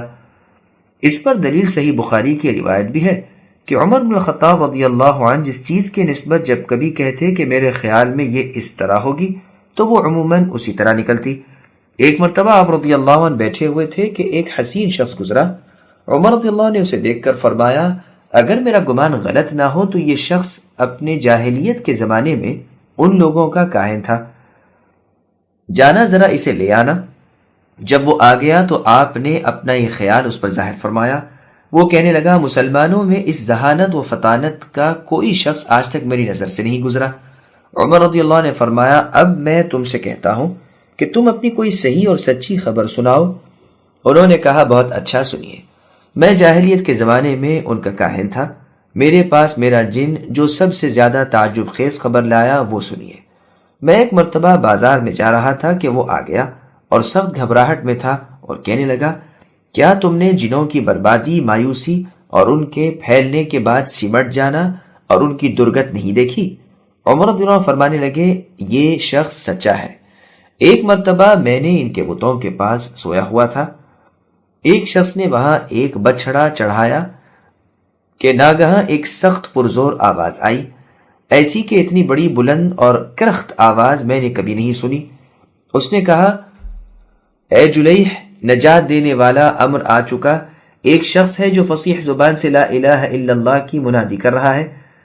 سب لوگ تو مارے ڈر کے بھاگ گئے لیکن میں وہیں بیٹھا رہا کہ دیکھوں آخر یہ ہے کیا، کہ دوبارہ پھر اسی طرح وہی آواز سنائی دی اور اس نے وہی کہا۔ پس کچھ ہی دن گزرے تھے جو نبی صلی اللہ علیہ وسلم کی نبوت کی آوازیں ہمارے کانوں میں پڑنے لگی۔ اس روایت کے ظاہر الفاظ سے تو یہ معلوم ہوتا ہے کہ خود فاروق اعظم عمر رضی اللہ عنہ نے آواز اس ذبح شدہ بچڑے سے سنی، اور ایک ضعیف روایت میں صریح طور پر یہ بھی آ گیا ہے، لیکن باقی اور روایتیں یہ بتلا رہی ہیں کہ اسی کاہن نے اپنے دیکھنے سننے کا ایک اور واقعہ یہ بھی بیان کیا، واللہ اعلم۔ امام بیہقی رحمہ اللہ نے یہی کہا ہے اور یہی کچھ اچھا معلوم ہوتا ہے۔ اس شخص کا نام سواد ابن قارب تھا۔ جو شخص اس واقعے کی پوری تفصیل دیکھنا چاہتا ہو وہ میری کتاب سیرت عمر فاروق رضی اللہ عنہ دیکھ لے، وللہ الحمد والمنہ۔ امام بیہقی رحمہ اللہ فرماتے ہیں ممکن ہے یہی وہ کاہن ہو جس کا ذکر بغیر نام کے صحیح حدیث میں ہے۔ ابو نعیم الاصبہانی رحمہ اللہ کی دلائل النبوہ میں ایک روایت ہے کہ ایک شخص عثمان ذو النورین رضی اللہ عنہ کی خدمت میں آئے اور کہنے لگے امیر المؤمنین، میں ایک جنگل میں تھا، میں نے دیکھا کہ دو سانپ آپس میں خوب لڑ رہے ہیں، یہاں تک کہ ایک نے دوسرے کو مار ڈالا۔ اب میں انہیں چھوڑ کر جہاں معرکہ ہوا تھا وہاں گیا، دیکھا تو بہت سے سانپ قتل کیے ہوئے پڑے ہیں اور بعضوں سے اسلام کی خوشبو آ رہی ہے۔ بس میں نے ایک ایک کو سونگھنا شروع کیا، یہاں تک کہ ایک زرد رنگ کے دبلے پتلے سانپ میں سے مجھے اسلام کی خوشبو آنے لگی۔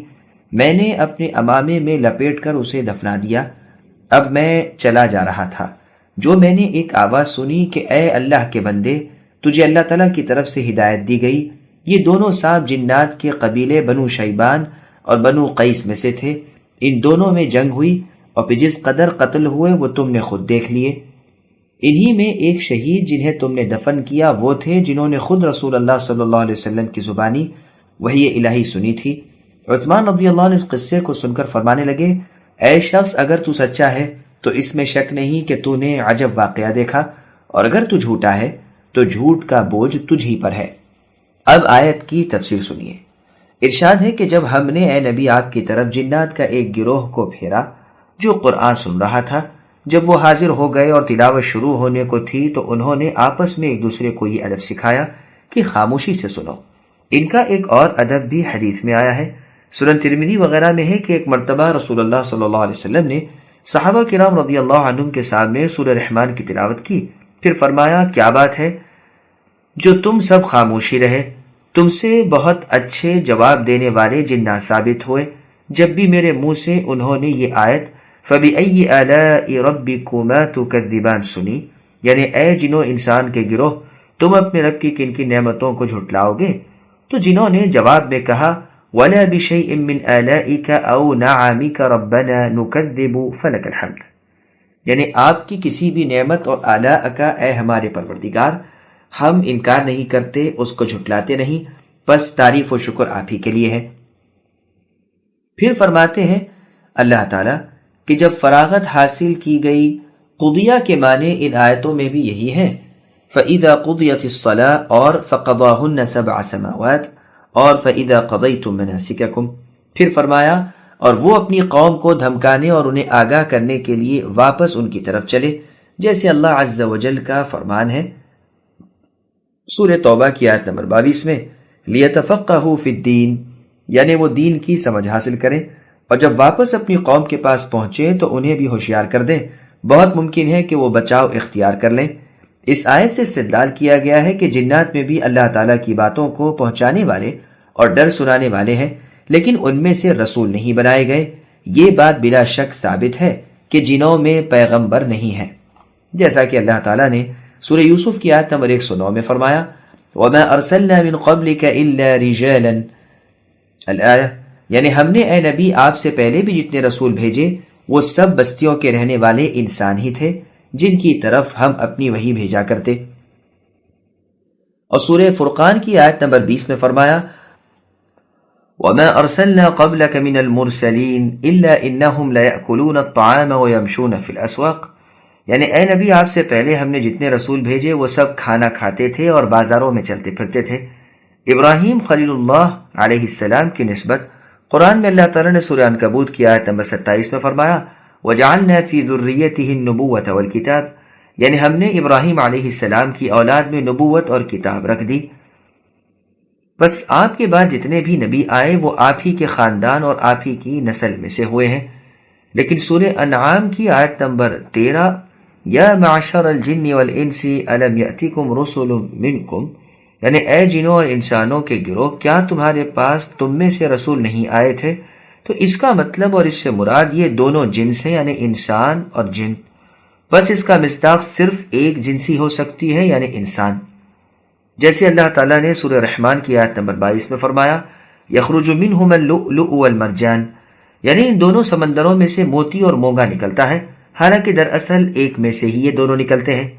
اب بیان ہو رہا ہے جنات کے اس واز کا جو انہوں نے اپنی قوم میں کیا۔ فرمایا کہ ہم نے اس کتاب کو سنا ہے جو موسیٰ علیہ السلام کے بعد نازل ہوئی ہے۔ عیسیٰ علیہ السلام کی کتاب انجیل کا ذکر اس لیے چھوڑ دیا کہ وہ دراصل تورات کو پورا کرنے والی تھی۔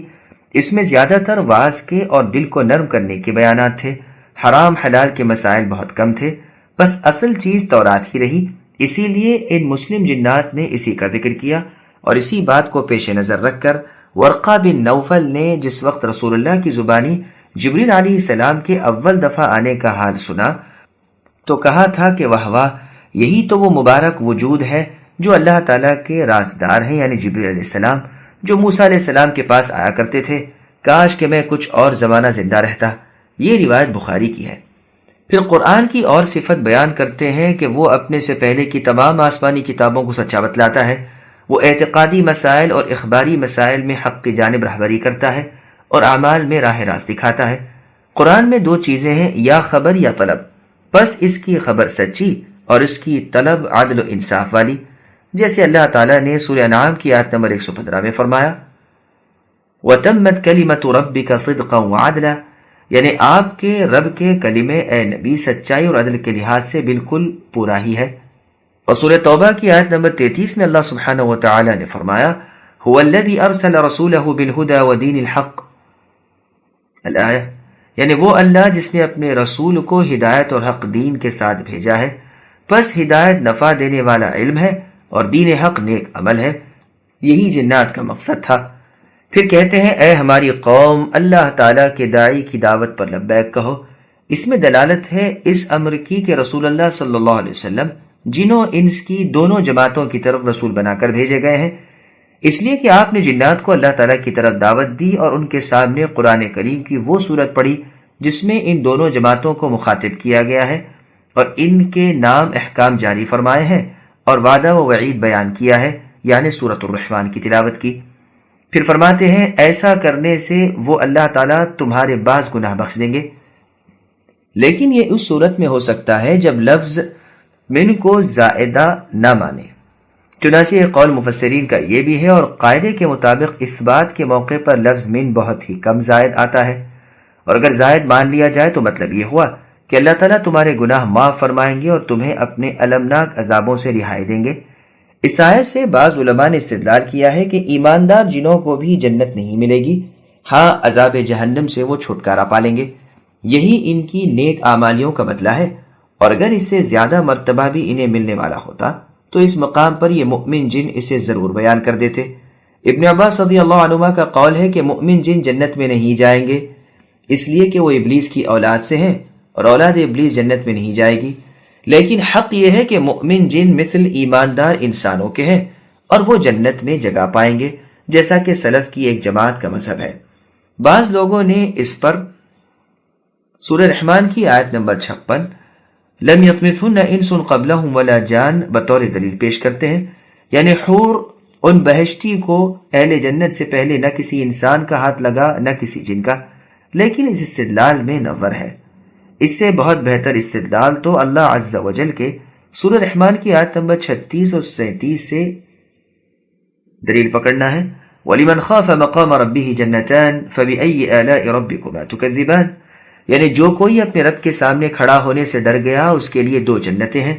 پھر اے جنوں اور انسانوں، تم اپنے پروردگار کی کون سی نعمت کو جھٹلاتے ہو؟ اس آیت میں اللہ تعالیٰ انسانوں اور جنوں پر اپنا احسان جتاتے ہیں کہ ان کے نیک کار کا بدلہ جنت ہے، اور اس آیت کو سن کر مسلمان انسانوں سے بہت زیادہ شکریہ مسلمان جنوں نے کیا، اور اسے سنتے ہی کہا کہ اللہ تعالیٰ ہم آپ کی نعمتوں میں سے کسی کے انکاری نہیں، ہم آپ کے بہت بہت شکر گزار ہیں اور آپ کی تعریف کرنے والے ہیں۔ ایسا تو نہیں ہو سکتا کہ ان کے سامنے ان پر وہ احسان جتایا جائے جو دراصل انہیں ملنے کا نہیں۔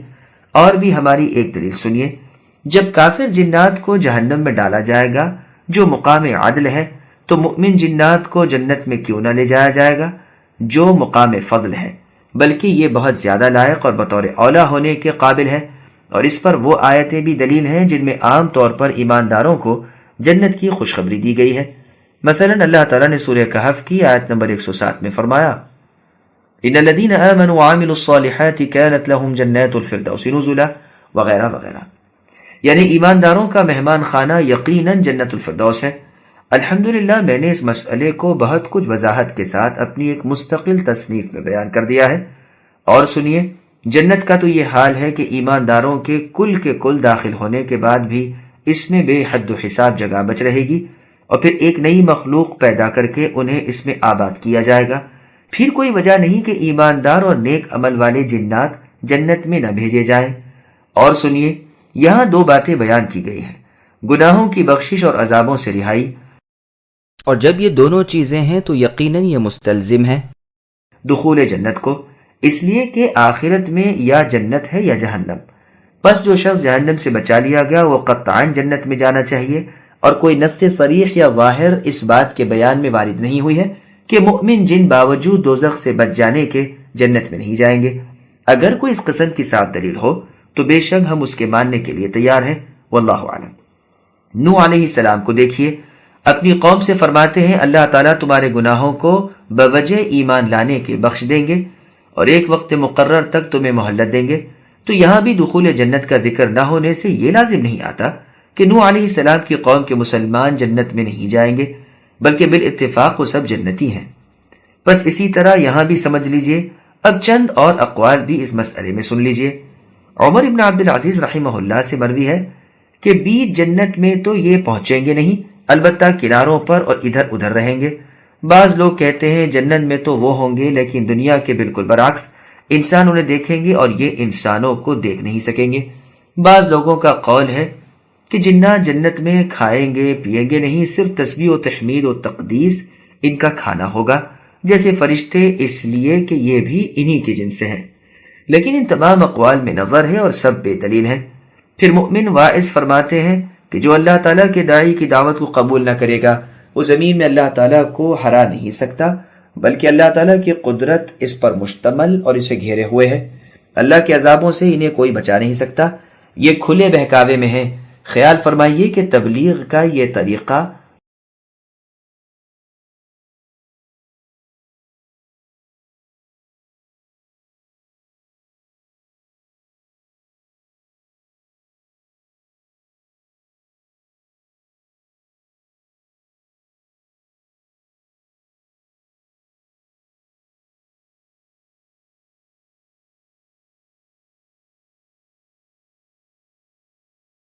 أولم يروا أن الله الذي خلق السماوات والأرض ولم يعي بخلقهن بقادر على أن يحيي الموتى بلى إنه على كل شيء قدير ويوم يعرض الذين كفروا على النار أليس هذا بالحق قالوا بلى وربنا قال فذوقوا العذاب بما كنتم تكفرون فاصبر كما صبر أولو العزم من الرسل ولا تستعجل لهم كأنهم يوم يرون ما يوعدون لم يلبثوا إلا ساعة من نهار بلاغ فهل يهلك إلا القوم الفاسقون. کیا وہ کفار و مشرکین نہیں دیکھتے کہ جس اللہ تعالیٰ نے آسمانوں اور زمینوں کو پیدا کر دیا اور ان کے پیدا کرنے سے وہ تھکے نہیں، وہ یقیناً مردوں کو زندہ کرنے پر قادر ہیں. بے شک وہ ایسے ہی ہیں، وہ یقیناً ہر چیز پر قادر ہیں. وہ لوگ جنہوں نے کفر کیا جس دن جہنم کے سامنے لائے جائیں گے اور ان سے کہا جائے گا کہ کیا یہ حق نہیں ہے، تو جواب دیں گے کہ ہاں قسم ہے ہمارے رب کی حق ہے. اللہ فرمائیں گے اب اپنے کفر کے بدلے کے عذاب کا مزہ چکھو. پس اے پیغمبر صلی اللہ علیہ وسلم، آپ ایسا صبر کیجئے جیسا صبر عالی ہمت رسولوں نے کیا، اور ان کے لیے عذاب طلب کرنے میں جلدی نہ کیجیے. یہ جس دن اس عذاب کو دیکھ لیں گے جس کا وعدہ دیے جاتے ہیں تو یہ معلوم ہونے لگے گا کہ دن کی ایک گھڑی ہی دنیا میں ٹھہرے تھے. یہ ہے پیغام پہنچا دینا، بدکاروں کے سوا کوئی ہلاک نہ کیا جائے گا. سامعین اب آیتوں کی تفصیل سماعت کیجیے. زمین و آسمان کی پیدائش انسانی پیدائش سے بڑی ہے. اللہ تبارک و تعالیٰ فرماتے ہیں کہ کیا ان لوگوں نے جو مرنے کے بعد جینے کے منکر ہیں اور قیامت کے دن جسموں سمیت جی اٹھنے کو محال جانتے ہیں، یہ نہیں دیکھا کہ اللہ سبحانہ و تعالیٰ نے کل آسمانوں کو اور تمام زمینوں کو پیدا کیا اور ان کی پیدائش نے اللہ کو کچھ تھکایا نہیں، بلکہ صرف ہو جا کے کہنے ہی سے ہو گئیں۔ کون تھا جو اللہ کے حکم کی خلاف ورزی کرتا یا مخالفت کرتا؟ بلکہ حکم برداری سے راضی خوشی ڈرتے دبتے سب موجود ہو گئے۔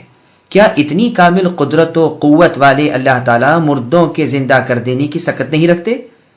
چنانچہ اللہ تعالیٰ نے سورہ مؤمن کی آیت نمبر 57 میں فرمایا لَخَلْقُ السَّمَاوَاتِ وَالْأَرْضِ أَكْبَرُ مِنْ خَلْقِ النَّاسِ وَلَكِنَّ أَكْثَرَ النَّاسِ لَا يَعْلَمُونَ، یعنی انسانوں کی پیدائش سے تو بہت بھاری اور مشکل اور بہت بڑی اہم پیدائش آسمان و زمین کی ہے، لیکن اکثر لوگ بے سمجھ ہیں۔